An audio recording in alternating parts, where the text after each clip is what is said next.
Hey guys, All in Crypto here, and welcome back, ladies and gentlemen, for another YouTube video. This is going to be our first Cardano video of 2023, so I hope you're excited.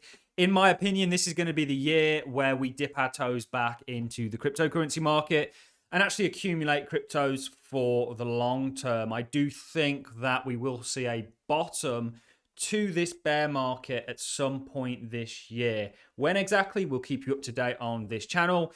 But as of right now, just to get this out of the way before we share all this exciting news with you guys, we still do see, a little bit more market volatility and potentially more downside across the board, not just for crypto, not just for Cardano, but generally, I think everything has a little bit further to go down simply because of the sort of macroeconomic landscape, which we cover every single day on this channel in our daily cryptocurrency market updates. They come out at 1 p.m. UK time. And we're now doing daily Bitcoin technical updates. And if you guys want, we could do Cardano daily technical updates. However, they'd be very short and sweet. But this video isn't going to be about the price. We are going to release a video into the week talking more specifically about the price, probably midweek, doing some technical analysis and giving a real price forecast for Cardano moving forwards. This is really going to be a video covering a report, finally, from Messari, who are essentially one of the leading data firms when it comes to blockchain. And they've ignored Cardano for a pretty hefty period of time. And actually, we did find actually that FTX and Sam Bankman-Fried were actually, involved with Messari. They're also involved with the block, which gave a pretty bad rap on Cardano. And with everything that's gone on, with Solana's capitulation, I mean, I've not actually checked where Solana even is in the coin market cap. It's 17th. I don't even think it deserves to be there. We've seen that the actual role that VCs have played have been a very detrimental one. When we get this, everything's great in a sort of raging bull market, but when people look for real value and real yield, things collapse. And we've seen this with Solana, and it really is down to the VCs and the big YouTube channels out there. You know who they are. Same guys that were pushing Luna, the same people that were pushing Solana, that got its price to where it got to. And of course, it's capitulated rather magically since then, and there's still lower prices to be had. But I really want to go over this interview, article, read it. I think it's rather a fair one, and I think 2023 is the year where Cardano actually gets taken seriously. As I wouldn't call myself an influencer necessarily, but as somebody that is an enthusiast when it comes to blockchain and certainly the Cardano blockchain, I've received a lot of stick, certainly from my friends in the traditional financial world who are sort of dabbling in blockchain and really crypto Twitter as a whole. I get a kind of lack of credibility for supporting Cardano as a blockchain. I even am largely not at all involved with the Cardano community that's on Twitter. I kind of seem to be like a pariah on the outside of it, which is fine. But there's a reason why I've backed this blockchain for 3 years now, over 3 years now. And it's because when I think about what blockchain is trying to do, Cardano ticks all those boxes. It didn't rush to market. It's not all about profit. And it's actually trying to implement itself in the real world. And for me, that's a winning formula. Just like Amazon back in the day would have, tried to make a real change and revolutionize an industry, or any of these other major companies that we have today. Cardano is really trying to do the same thing, and they are very regulatory mindful. They are very, in terms of the blockchain trilemma, scalability, security, and throughput. They've kind of really thought about tackling this, not just basically copying another project or taking another project and tweaking it here and there and coming up with your own thing. They've really done this from the ground up, and this has always been an approach that has resonated with me. The hare and the tortoise. And I understand that not everybody is a Cardano fan. I'm not a Cardano maxi by any means, shape, or form. We're very heavily involved with other projects, and actually, in terms of communities, we actually get on or have roots that are far deeper in other communities than we do ADA.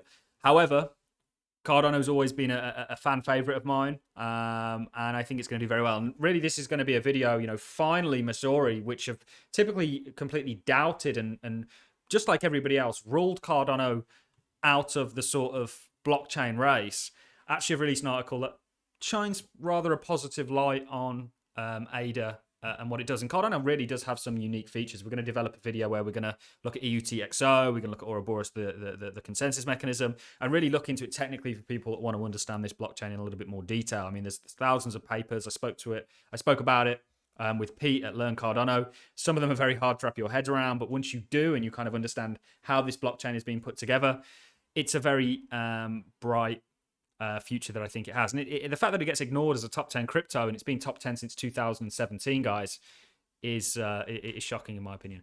I want to start things off with a clip from Charles Hoskinson. This was actually a clip that I took, or it's from his AMA, but we'd used this clip on one of my previous videos. And then we'll dive into the Messari report. And then maybe I'll give a bit of price analysis, but I want to do a separate price video. This channel is really about educating people on blockchain. I am a trader and investor. That's what I do for a living. And I share that, and I think it's very interesting. But I understand not everybody's interested in the price, and some people are really here. There's nothing wrong. You can be both for the technological revolution that we're currently going through. So let's go ahead and play this clip, guys, and then I will reappear on the screen, and we'll go over Messari's write-up. Years ago, people would come up and ask, why is it that Cardano gets such a bad shake in the media? Why is it that ADA, Cardano, you guys are so viciously, vehemently criticized? In fact, I went to a Twitter space a few days ago. It's a VeChain Solana ALGORAND space. And the JPEG store guy was there, and they're all just hating on him. They say, oh, Cardano is a scam coin. It's shit. It's all this stuff. There's so much programming in the industry. And then we discover the block, which, has given us such lovely coverage through the years. Vossel shipped after being 3 months delayed. Turns out that the CEO is taking bribes from FTX. Turns out that FTX was trying to pay everybody off to boost their garbage and attack legitimate projects. And that's the tip of the iceberg. When I was sitting there with Ryan Selkis and we were at the panel, the fireside chat, he says, why does no one like you? Is it because we don't have Ponzonomics? And they do. And they need to dump their stuff, so we're the enemy. And now all the dirty laundry is coming on out. People are starting to learn about it. People are starting to see what we've known, what we suspected for years. And that means we're here to stay. They're not. I'll go ahead and leave that there. I just want to make a very quick comment on your big Twitter and YouTube accounts. They are nothing short of idiots. I don't mean that. Well, I do. I can't say I don't mean that in a disrespectful way. But I have seen behind the veil and actually spoke to some of these people with massive Twitter followings, hundreds of thousands, and actually spoke with YouTubers that have hundreds of thousands plus in terms of followers, and they're good content creators. They're very good at that. But in terms of understanding the blockchain space, in terms of understanding crypto, in terms of being market analyzers or traders and investors, they don't. They fall very, very short. Kind of like Tyrion Lannister, they're that, they've not quite made the mark. They're not tall enough to go onto the roller coaster in regards to actually doing what they say they do. And I know many actual market analyzers. I know many people that work in the blockchain space. I know many people who trade for a living to the tunes of millions, people who invest to the tunes of tens of millions, and are involved with firms that trade hundreds of millions. Their views are very opposite to what you see on Twitter and YouTube. And you shouldn't even take what I say as gospel, guys. I'd like to think of myself as genuine. It's why we've not ran away from Cardano despite having a really negative year. It's been very harsh, the price action. And we're here to stay, guys. And we're going to be doing a video talking about that in a little bit more depth, and also going into stake pools and how we're seeing a lot of stake pool capitulation at the moment due to the price of ADA, of course, making it not profitable to run a stake pool. But my stake pool, the All-In stake pool, is very much committed to seeing this out. And being an operator for the Cardano network, whether we get appreciated for it or not, and that's because I'm, passionate about this blockchain. So on to the bulk of what this video was going to be about. It's been quite a long one already. We're going to be looking at these or the Messari article. Now, Messari, this is really the first fair, I guess, article that they've wrote on Cardano, and it has some absolutely amazing things in it. I'll leave a link to it in the description, but the title says Cardano slow and steady scales the chain. So we've often compared Cardano to the tortoise from the hare and the tortoise parable, and we think it's very, very applicable. So key insights. Cardano is one of the largest smart contract networks with billions in market caps and millions of holders. Following the Alonso hard fork, smart contract development has increased and produced a variety of new DeFi products. The EUTXO accounting model enables native token transfers, scalability, and decentralization. People don't quite understand how big EUTXO is. If you want to send a load of ERC20 tokens, it's costly to do that, and you have to do it in multiple transactions. You can send literally your entire wallet in one transaction on Cardano, guys. Don't think people... What's going to... If you were in the process of volume, what are you gonna or if you were in the business of volume, what are you gonna choose? Are you gonna choose Ethereum, or are you gonna choose something like Cardano? Sidechains and layer twos such as Hydra aim to scale the network even further. Remember, we're in the age of scalability, ladies and gentlemen. Voltaire. Cardano has stayed true to its methodical, deliberate, and sometimes slow approach to develop sustainable over speed, prioritizing sustainability over speed. Sorry about that, guy. My brain just went completely blank there. Cardano was conceived with the goal of solving security, scalability, and sustainability problems. The project is an early adopter of one of today's most popular architectural choices, proof of stake. So Cardano's been doing proof of stake for ages, guys. I remember being a part of Cardano before we even had staking, before we were even minting blocks.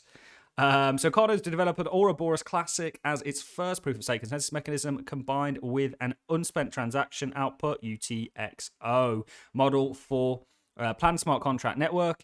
Cardano considers itself to be the third generation blockchain. I believe it is. I think proof of stake is very much third generation, moving away from proof of work, although there are proof of work blockchains like Ergo that do very well.